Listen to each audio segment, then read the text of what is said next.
Serbia beats Croatia for the water polo gold, but it was more than a game. The men, decorated with scratches and red marks, trickled through a hallway at the Olympic Aquatics Stadium and insisted the past didn't matter. Their countries, Croatia and Serbia, share a 150-mile border and a bloody history. They battled in the early 1990s as part of the conflagration ignited by the breakup of the former Yugoslavia.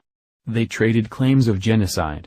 Their sporting events against each other became about much more than who won or lost and regularly led to unseemly chants, riots, even diplomatic incidents. On Saturday, they shared a pool in the water polo final at the Rio Games. "We don't have any enemies when we play against them," Serbia's Gojko Pjtlovic said after his country muscled its way to an 11-7 victory for the gold medal. "We don't hate anybody. We just play water polo. We play everyone the same."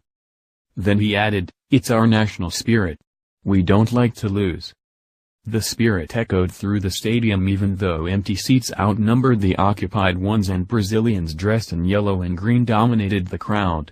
A few hundred Serbian supporters in the upper bowl waved their country's red, blue and white flag while a handful of hyperactive ringleaders urged on sing-song chants of Serbia. This didn't resemble some of the troubled previous meetings between the neighbors that date back to soccer brawls before Yugoslavia's demise. Violence erupted between Croatian and Serbian supporters during the European Water Polo Championship in 2003, and led to a window-smashing attack on the Croatian embassy in Belgrade. Fans of the countries clashed in 2007 at the Australian Open tennis tournament, then collided later that year during a water polo match in Melbourne. Riot police became a familiar presence at games. The usual handful of men wearing the maroon beret of Brazil's National Public Security Force wandered through the stadium's concourse Saturday with pistols strapped to their right legs. A bored-looking soldier stared blankly at the wall near dozens of parked baby strollers. There wasn't anything for them to do. Fans grabbed yellow commemorative cups of Skol beer to wash down hot dogs, tried on souvenir t-shirts and generally carried on as if this wasn't one of the most heated, complex and violent rivalries in all of sports. In the pool, however, everything looked different. For 32 minutes, the Croatian and Serbian players wrestled, pushed, grabbed, tugged, shoved and punched each other. That's just what you could see above water. What goes on below the surface is often worse in a sport that's not known for its genteel nature.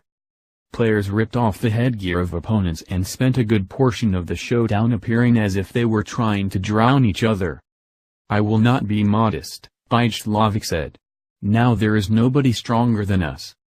This looked like one team physically dominating another, even if the Olympic Charter hopes to use sport to promote a peaceful society concerned with the preservation of human dignity. During one representative sequence in the third quarter, Croatia's Damir Buric wrapped his arm around the neck of Serbia's Slobodan Nikic a few feet from the goal. The players thrashed and wrestled and disappeared underwater so frequently during the exchange that they became difficult to see other than splashing water and flailing limbs. "It was very hard," Croatia coach Ivica Tukac said of the rough play, especially because of the judges.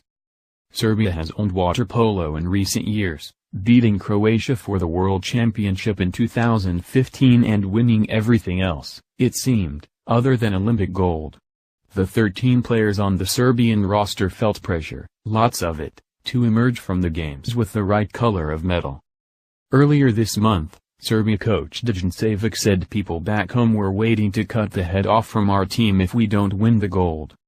As the final seconds disappeared, Serbian players screamed in celebration. One of them shook the hand of Croatia's Andalo Sino in the pool, then gave him a final, albeit playful, shove. Someone tossed the Serbian flag into the water, the players hung it from the goal to the night's loudest cheer. "It feels like the whole team has reached eternity," Serbia's Dusan Mandic said. Not long after, a silver medal hung around the neck of Croatia's Josip Pavic. "I think this is a great success," he said. The words were dull and lifeless. His head hung low. This still seemed like more than a game.